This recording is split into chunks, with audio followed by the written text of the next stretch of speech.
Hi Cody. Hi Stanley. Hi Miles. Today I wanted to talk to you guys about something really important called PTSD. Who knows what PTSD is? PTSD stands for post-traumatic stress disorder, and it is an anxiety disorder that affects some people after they have seen or lived through a dangerous event.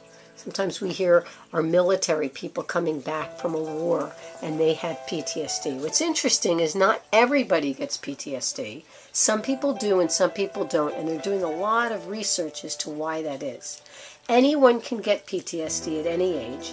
War veterans, survivors of physical or sexual abuse, surviving an accident, a disaster, and other serious events can lead to PTSD. Not everyone with PTSD, though, has been through a dangerous event. Sometimes people get it after a friend or family member experiences danger or is harmed. The sudden, unexpected death of a loved one can also cause PTSD. Symptoms of PTSD include flashbacks. So sometimes people will feel like they're reliving the trauma over and over again. Physical symptoms like a racing heart or sweating. They may have nightmares and bad dreams. They may have frightening thoughts. Re-experiencing symptoms may cause problems in a person's everyday routine. It might be hard to go to work or just to function doing their daily things. They can start from a person's thoughts and their feelings. Words, objects, noises can trigger. Remember, one man said after he came back from Afghanistan, from hearing all the gunshots, that when he was here and his child popped a balloon, it triggered him that he was back there. So just the noise of the balloon popping. Another common feature of PTSD is avoidance symptoms, and that means you avoid places, events, or objects that remind you of the experience. Sometimes people just feel numb when they have PTSD. They'll say, I don't even feel anything, I'm numb. Or they'll have a lot of guilt or depression, or they worry a lot. They may lose interest in activities that they used to enjoy. They may have trouble remembering the event that happened. Some people have something called hyperarousal symptoms, so they're easily startled. They jump quickly. They feel tense, they're always on edge. They have difficulty sleeping or staying asleep, or they may have angry outbursts. These sometimes are constant.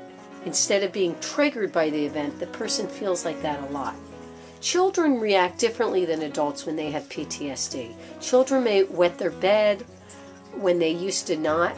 They may forget how or stop talking for a while.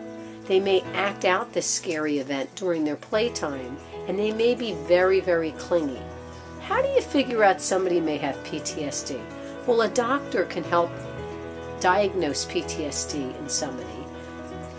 You can go to a psychiatrist, a psychologist, and what they'll look for is the person has to have these symptoms for at least a month.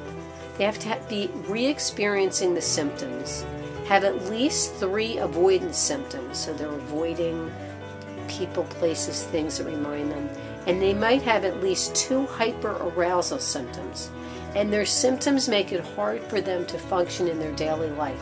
For instance, it's hard to go to school or go to work or be with friends or do the things that they need to do. We don't know why some people get PTSD and others don't.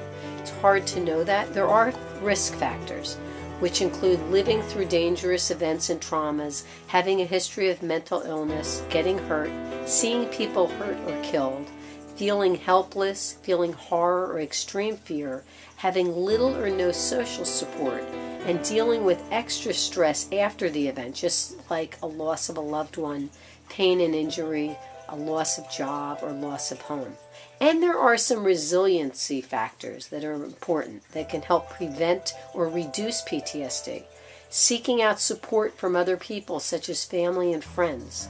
Finding a support group after a traumatic event. Feeling good about one's own actions in the face of danger. Having a coping strategy or a way of getting through the bad event and learning from it.